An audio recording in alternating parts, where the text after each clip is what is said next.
নমস্কার বন্ধুরা, আজকে পড়ছি শ্যামল গঙ্গোপাধ্যায়ের লেখা ঘোড়ার মনমেজাজ গল্পের দ্বিতীয় পর্ব। আবারও বলা দরকার, এ গল্পে আমি কেউ না, আমাদের বাবা তো কেউ নয়। দেশ বিভাগ না হলে খুলনায় উল্লাসিনী সিনেমা হলে গেটকিপার হতে পারতাম। টর্চের ফোকাস মেরে দর্শকদের ঠিক ঠিক সিটে বসাতাম, কিংবা ভৈরবের তীরে চিটে গুড় গস্ত করে ছোট ছোট নদীপথে দেশের ভেতরেই গুড়ের কারবার করতাম হয়তো। পার্টিশন আমাদের হাতে একটা মোয়া দিল, তার নাম কলকাতা। অভাব আর ময়লা দিয়ে পাকানো সেই মোয়া। তার ভেতর আমাদের এক ভাই কর্বিতকর সুইসাইড করে ফেলল। স্টক অফ ওয়ার্ডে আত্মঘাতী কথাটা জমা পড়ল। কানন দেবীর বাড়ির জায়গাটা তখনও ধানক্ষেত। বেহালা ট্রাম ডিপো পেরোলে পল্লীগ্রাম। উঠতি হিরোইন ভারতী দেবী। আমি গলফ ক্লাবের মাঠের কিনারে সাহেবদের বল কুড়িয়ে কুড়িয়ে সারাদিনে 1 টাকা পাই। আশুতোষে পড়ি। প্যারাডাইস রেস্তোরাঁয় 2টি লম্বা যুবক ভাড়ে চা খায় আর সিনেমার কথা বলে। অনেক পরে দেখলাম তারা একজন ঋত্বিক ঘটক, অন্যজন মৃণাল সেন। নেহেরু আর তার গোলাপ দুজনই তখন টাটকা, তবে তিনি তখন ধুতি পরা ছেড়ে দিয়েছেন। ব্রিগেডের মিটিংয়ে জনতা উত্তাল হয়ে উঠলে তিনি হাতের ব্যাটন উঁচিয়ে মাইকে বলেন, বৈঠো, আর সবাই অমনি বসে পড়ে। পাশেই ফুল হাতা শার্ট গায়ে বিধান রায়, দুহাতেই বোতাম আটকানো। হেমন্তও ফুল শার্ট, তবে হাতা গোটানো। প্লেন লিভিং হাই থিঙ্কিংয়ের বাড়ি। বছরের আলু আর ফিনাইল একসঙ্গে কিনে রাখা হয়। বালি বিছিয়ে খাটের নিচে আলু, ফিনাইল ফুরোলে সেই টিন রং করে ঢাকনা দিয়ে ডাল রাখা হয়। টিনের গায়ে সাদা কাগজ আঠা দিয়ে লাগানো, তাতে লেখা মুসুরির ডাল। সের তখন 6 আনা। দশমিক আসে আরও প্রায় 10 বছর পরে, লাইকরা 5 আনা। ততদিনে আমি তোগাতা খেয়ে অনার্স গ্র্যাজুয়েট।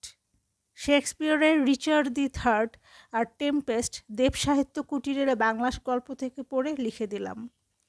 খুলনা জেলা স্কুল থেকে শেখা ইংরেজিতে। সেই ইংরেজিতে পড়ে, কিংবা সেই ভুল ইংরেজিতে পড়ে মার্কিন সেনেটের করিডোরে সেনেটর কেনেডির সঙ্গে কথা বলেছি। তার তো বুঝতে অসুবিধা হয়নি।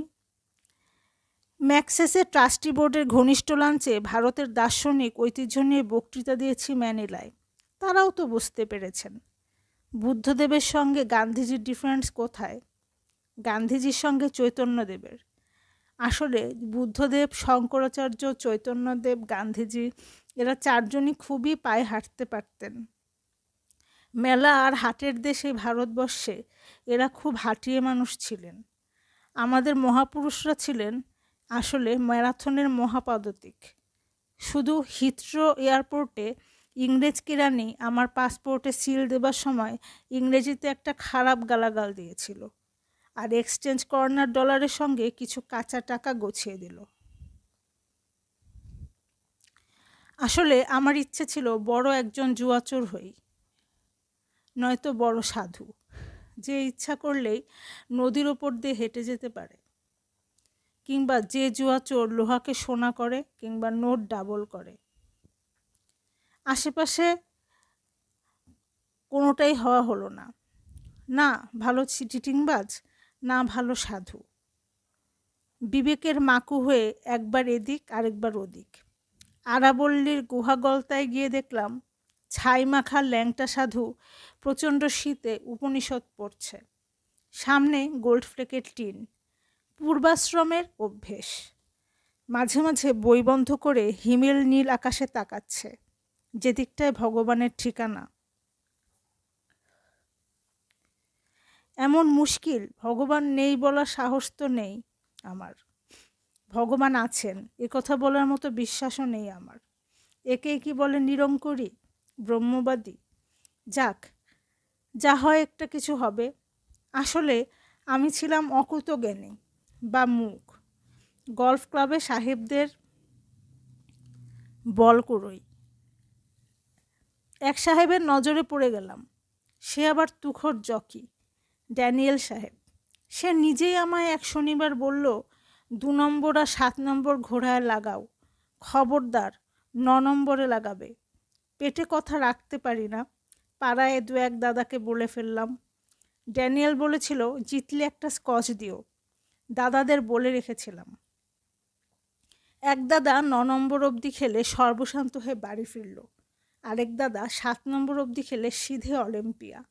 ট্যাক্সি নিয়ে ছুটলাম, পৌঁছে শুনলাম 100-5 টাকা উড়িয়ে দিয়ে এই মাত্র পাখি উড়ে গেছে। কদিনের ভেতর তিনি কুদঘাটে বাড়ি কিনলেন, 70,000 টাকা পেয়েছিলেন। একটা স্কচ দিলেন না, দেখাও করলেন না। আমি টার্ম ডিপো ড্রাইভারদের কাছ থেকে 300 টাকা ধার করেছিলাম, দিনে 3 টাকা সুদে। তাতে পাই নাড়াচাড়া করে 7 নম্বর অবধি খেলে 3,500 টাকা। ড্যানিয়েলের জন্যে 1 বোতল স্কচ নিয়ে দেখা করলাম গফের মাঠে।